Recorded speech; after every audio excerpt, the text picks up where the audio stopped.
It is a very windy day on Granville Street this Thursday morning, viewers. We are again chronicling the same species of cult member, the Jehovah's Witnesses. As you'll recall from our episode yesterday, the cult members observed the cult member saying that I don't have permission to record. I wonder if I were asked to ask this cult member what Hebrews 4 and verse 13 says, if he would be able to recall. I wonder if he couldn't recall it, if he would take out his phone and read it. If he were to take out his phone and read Hebrews 4 and verse 13, what scripture would he read, viewers? Well, I won't get into that scripture today. I've actually tried sharing that scripture with this brother and his fellow cult members once before, and you remember what happened, don't you? I sat peacefully in a meeting. They tried to have their way with me in a 4-on-1 situation before the meeting started. They couldn't, so then as a result of their not being able to dominate me, they were then afraid of me and needed to phone the police. So at the middle of the meeting during the song, the police officer pinned one arm behind my back, took me out of the Kingdom Hall and explained to me that I was dragged out because the cult members were afraid of me, where the footage will show you that they were anything but afraid of me. Anyway, before I was so rudely interrupted, I thought I would share an interesting document with all of you today. It is a document dated February 1st, 2018. February 1st, wow, there's a lot of buses. Momentarily, we'll stand here.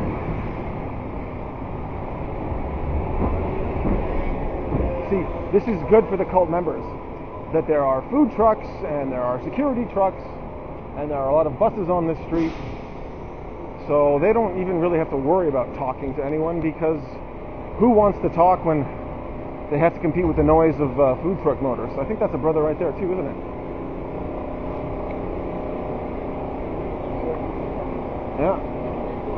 Yeah, they do come out in numbers when former members try to talk to them. Okay, so before I was so rudely interrupted, I have a document in front of me dated February 1st, 2018, to all bodies of elders regarding witnessing in public places.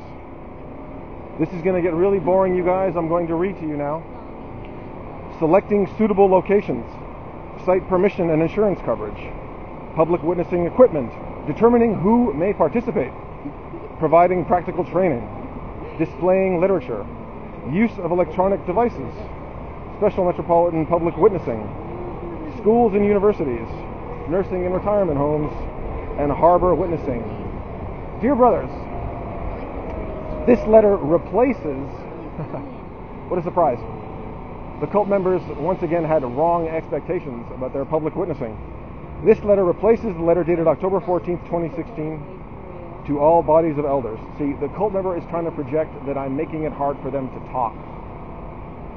Observe the cult member lean over to his fellow cult member to try to project non-verbally that I am making it difficult for them to talk. Amazing what you will discover in the presence of early 21st century cult members. This letter replaces the letter dated October 14th, 2016, to all bodies of elders regarding witnessing in public places, and has been added to the list of the policy letters cited in Index to Letters for Bodies of Elders S22. Paragraph 8 contains updated direction on who may participate in public witnessing. Paragraph 10 makes reference to the new information sheet, Public Witnessing Guidelines S148. Selecting suitable locations. Observe the cult member ask the female cult member to leave because she is not allowed to hear material being read that is intended only for the elders.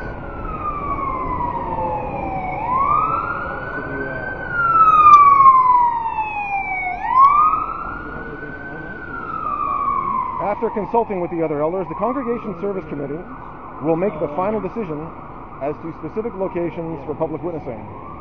Primary consideration should be given to areas of high pedestrian traffic that are most visible observe the cult member trying once again to project non-verbally that I am interrupting his conversation. I wonder if this cult member, if I were to keep doing this and he were to keep doing that, would think that he could call the police to say that, officer, he's making it very difficult for my cult member and I to talk. Perhaps you wouldn't mind coming and taking down his name and address and social insurance number and intimidating him for us? Areas of high pedestrian traffic that are the most visible in accordance with local regulations. Possible locations include, I wonder if these cult members think I'm making this up, if I've written this out myself, or if I am indeed reading the letter written to them on February 1st, 2018 regarding witnessing in public places.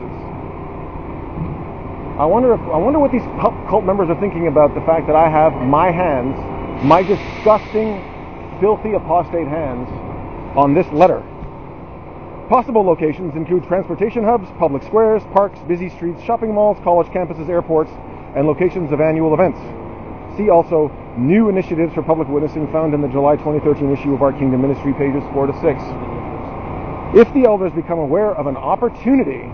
Oh, by the way, viewers, I'm reading this for the first time. I have waited for this precise moment to read this for the first time, so you are getting, unlike these cult members, you are getting a genuine reading of this material from me. Typically, the early 21st century cult members will not read something to the congregation until they have read it several times and have figured out exactly how it is to be communicated to the cult members under their control. These cult members cannot say that I am under their control. We are not in an echo chamber. We are not in a judicial hearing. We are in a public place. So if the elders become aware of an opportunity to set up a literature display at a large event, such as a national or international book fair, they should contact the service department for further direction. Just like they're to contact the service department or the branch for further direction when a child summons the courage to talk about having been molested by one of these cult members. I wonder if these cult members think that all the cases coming out are an exaggeration, are fabrication, are a misrepresentation, or if the people who are appearing in the documentaries and news stories are just looking for a quick buck and a little celebrity because they've given themselves over to demons. I wonder if I were to mention the W5 documentary, the A&E episode on cults and extreme beliefs, the upcoming Newsweek article, and all the lawsuits that they can investigate, if they would even bother to listen. I wonder if they would even bother to listen.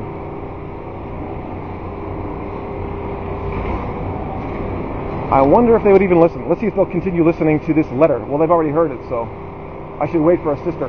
I'll read the rest once the sister comes out, and then we'll see if they ask the sister to leave, because the sisters are not allowed to hear letters intended strictly for the bodies of elders.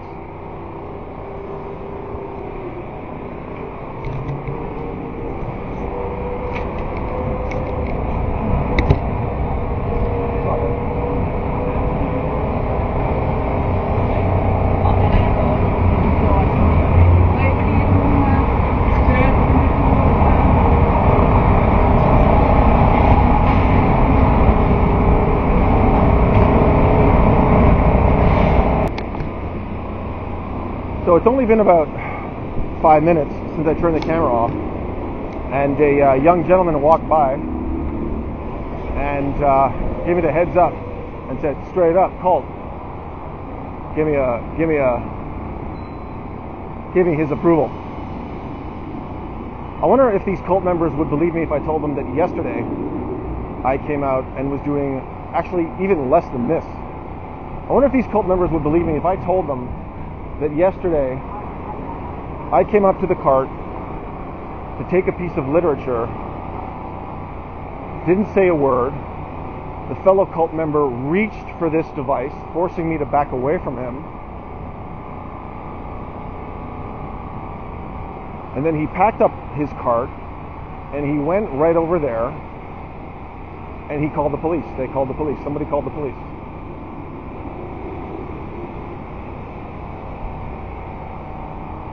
It's interesting observing these cult members to try because it's different every time. It's interesting observing these cult members to try to figure out from one day to the next what they decide is an affront to their position as God's only true servants, to the point of the police needing to be called. Yesterday, the cult member felt that my simply approaching the cart and taking a piece of literature was good enough for the police to be called. Today, these cult members haven't called the police. So really, your guess is as good as mine as to what unifies Jehovah's Witnesses when it comes to handling former believers who don't kill themselves, who don't disappear into alcoholism, drug abuse, and hedonism, or fear of Watchtower, fear of their local elders, and who can really just get out and try talking to them. So hopefully one day we will see what unifies God's people when it comes to how they deal with people who are no longer God's only people. Because at the moment, there appears to be a lot of confusion. A lot of confusion among the cult members on how to approach, on how to handle, on how to deal with, and how to tattletale to the police about former cult members. Yes, ladies and gentlemen, I am a recovering cult member.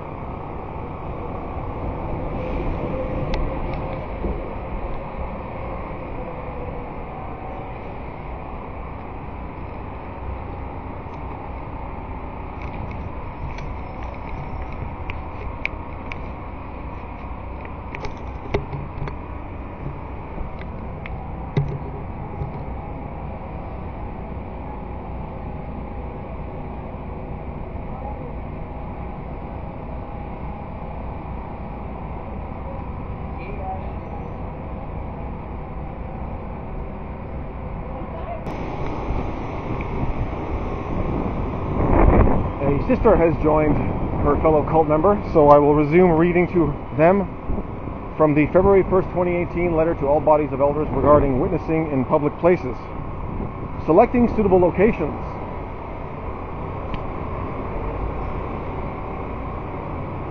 Paragraph 3. Locations selected for public witnessing must be within the congregation's territory boundaries. When the territories of different language congregations overlap, the service overseers should communicate with one another so as to accomplish the most good while not overwhelming pedestrians and business people. These cult members appear to not be overwhelming pedestrians and business people.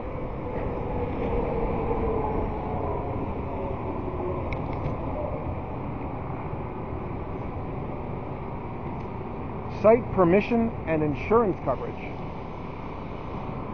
In some public locations, permission may be needed for a manager or secular authority before setting up a literature display. Oh.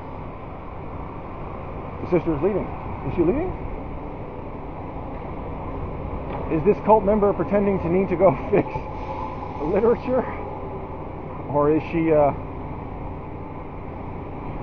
Oh good, she returns. In some public locations, permission may be needed from a manager or secular authority before setting up a literature display.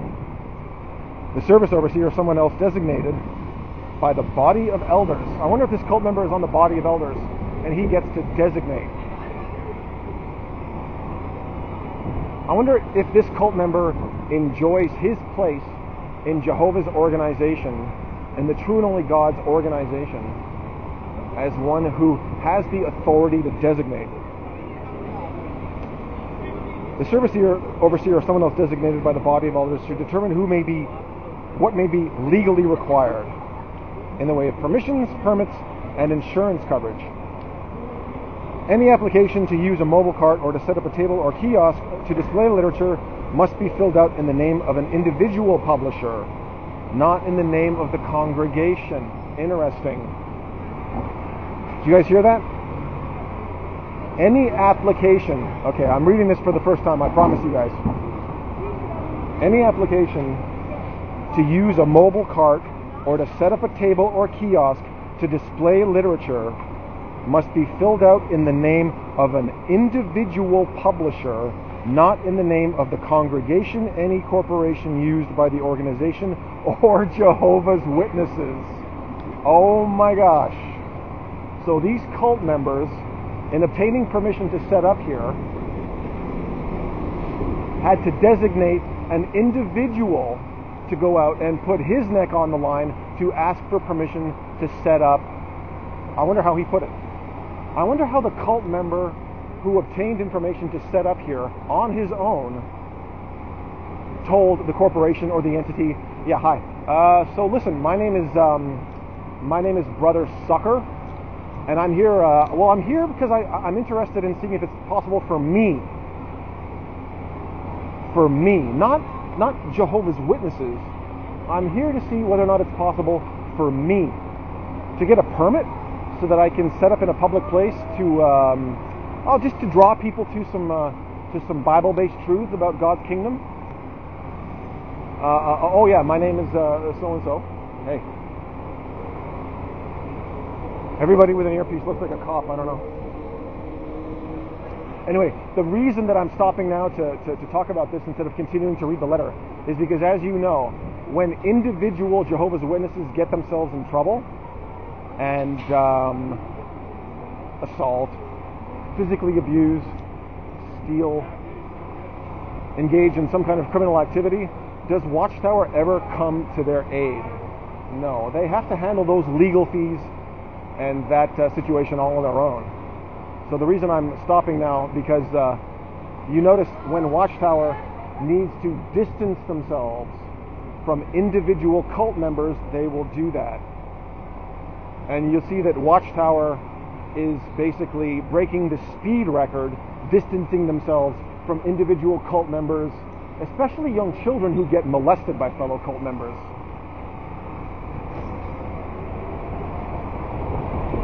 Especially individual cult members who leave this organization and speak out against it, so-called apostates.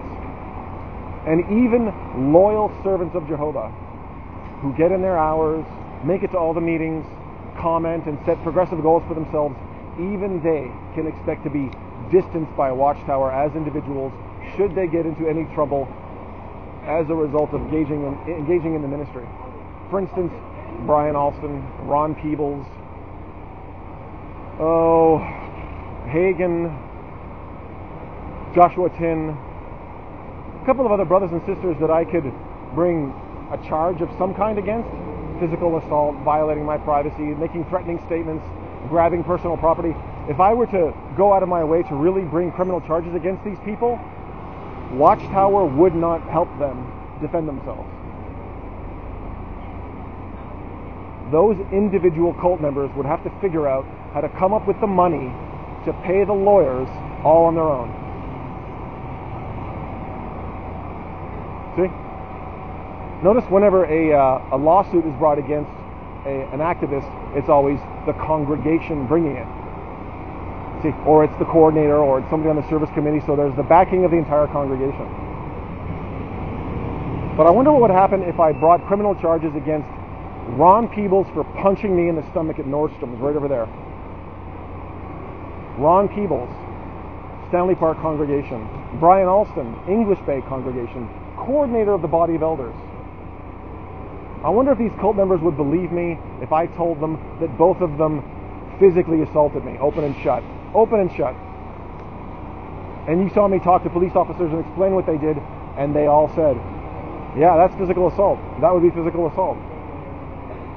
Anyway, so just to reiterate, any application to use a mobile cart or to set up a table or kiosk to display literature must be filled out in the name of an individual publisher. Maybe I'm missing something. You know, I might be missing something. Maybe there's a very good reason for that to be the case, but it makes a lot of sense. Watchtower is again protecting itself at the expense of individual publishers. So you want to set up a literature cart and draw people into this cult, you have to go out and stick your neck out to get permission on your own.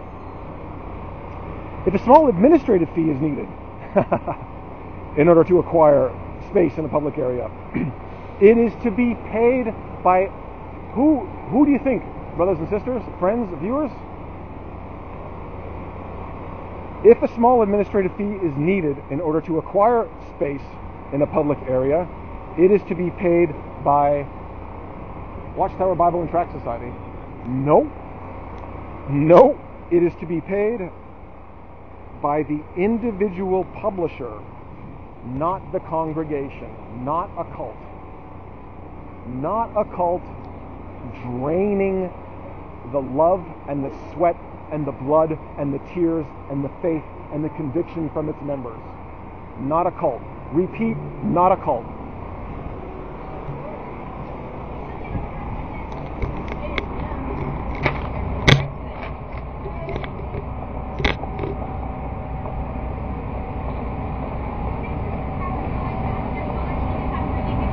So a gentleman and I just had a very nice conversation, and these cult members overheard that conversation, and people have been looking at the sign, observing the sign, stopping to say hi, stopping to smile, stopping to talk, as one gentleman just did. That conversation just ended, and these cult members are now leaving. I wonder why these cult members haven't called the police today. Typically the cult members will call the police when you don't flatter them. Say it with me now. Bye, J-Dums.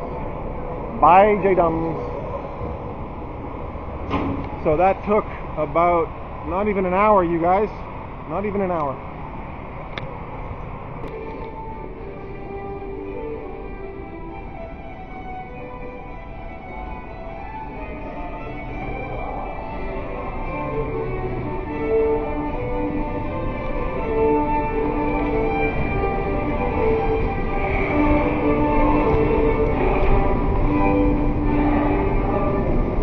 You guys will remember this particular cult member from a previous occasion. He told me that I didn't have his permission to film him. Today he's not telling me that I don't have permission to film him. I wonder if this cult member, unlike the cult members I've just spoken to, realizes that because he's in a public place, you can film him. The cult member that I just spoke to on Granville Street said that I didn't have permission to film him. So maybe one day we'll see unity of thought among the cult members when it comes to whether or not they can be filmed in public, because at the moment there seems to be a lot of confusion. This cult member is taking a piece of literature to try to project that she is ignoring what I'm saying. Typically the cult members will talk to one another to try to project that they're ignoring me. This cult member has chosen a different tactic today. She has taken a piece of literature to look at and pretend to read for the first time. Oh no, she's going to use the piece of literature to hide her face. Interesting.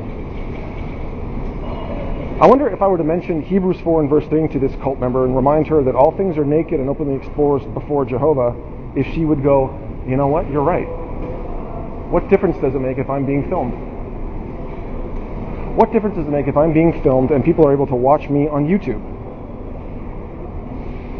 See, this is bad for the cult members, because other videos from around the world are proving that instead of just allowing themselves to be filmed and questioned and be given the opportunity to defend their faith, they're basically physically assaulting people who film them, or they're trying to hide their faces. I remember when I was in this cult, if you had filmed me, I would have had the conviction, like this cult member right now. I would have had the conviction to just stand there and be filmed and to answer questions. But you notice that in the information age, with truths about this cult coming out, these cult members are less and less certain of themselves. This is a good sign. This is a good thing, viewers, because one day, hopefully we will see a world free of the influence of Watchtower, free of the influence of basically all cults. But I think we're a long way from there, but every little YouTube video helps. You have to believe.